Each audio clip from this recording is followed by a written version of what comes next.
Assalamualaikum warahmatullahi wabarakatuh. My name is Imran Hakimi bin Ismail. I am student from College Pengajian Islam Johor Masah.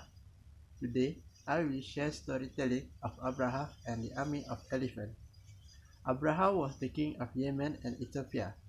He had built a church in his city Sana'a, and it was his wish that people must come to Sana'a and make its tawaf instead of going to Mecca Mukarramah to make Hajj. He had plans to establish a fair of Haji. The Arabs, and especially the Quraysh, did not like the idea. Therefore, a man from Banu Kinana, a tribe of Quraysh, became very angry and traveled all the way to Sana'a and urinated in the church of Abraha and messed its walls with impurities. This enraged Abraha, and he took an oath to abolish Makkah Mukarramah and travel with his army with this intention. His army consisted of a lot of elephants, and they were led by his personal elephant by the name of Mahmud, who was very gigantic. Abraha attacked on Makkah Mukarramah and captured all the animals, including the camels of Hazrat Abdul Muttalib, who is the grandfather of our beloved Prophet sallallahu alaihi wasallam. He was a custodian of the Holy Kaaba and the leader of people of Makkah Mukarramah. He was a very authoritative and strong man. He approached Abraha, upon which Abraha welcomed him with honor and asked him the reason for his visit. He replied, "Return to me my camels."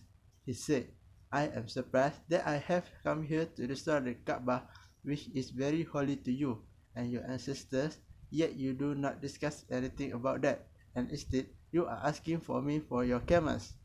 He replied, "I am the owner of my camels, therefore I am asking for them, and the owner of the Holy Kaaba will defend it. I have nothing to worry about that." Abraha returned his camels, and then he addressed to Quraysh, "Go and take shelter in the caves of mountain and its valley." They obeyed him and his device, after which he held onto the gate of the Holy Kaaba and cried and made dua. After making dua, he also climbed the mountain with his people. Early in the morning, Abraha commanded his army to attack on the Holy Kaaba. They were unable to make the elephant stand, but their biggest elephant, Mahmud, did not walk towards the Kaaba.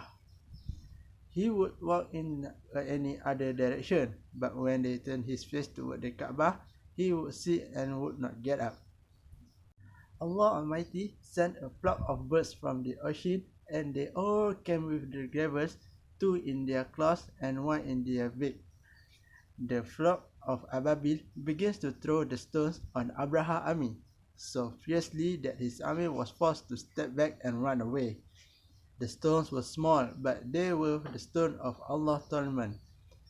The stones pierced through their bodies and then fell on the ground. Each stone contained the name of its target, and in this manner the entire army of Abraha was destroyed and the Holy Kaaba was protected. The year in which this incident occurred, people of Arabia called it Am al-Fil, which means the year of elephant, and the Holy Prophet sallallahu alaihi wasallam was born 50 days after the incident. Allah Almighty revealed a surah in the Holy Quran describing this incident. أعوذ بالله من الشيطان الرجيم. ألم تر كيف فعل ربك بأصحاب الفيل. O beloved, you have not seen how your Lord dealt with the man of the elephants. Alam yaj'al kaydahum fi tadlil. Did he not cause their device to be ruined?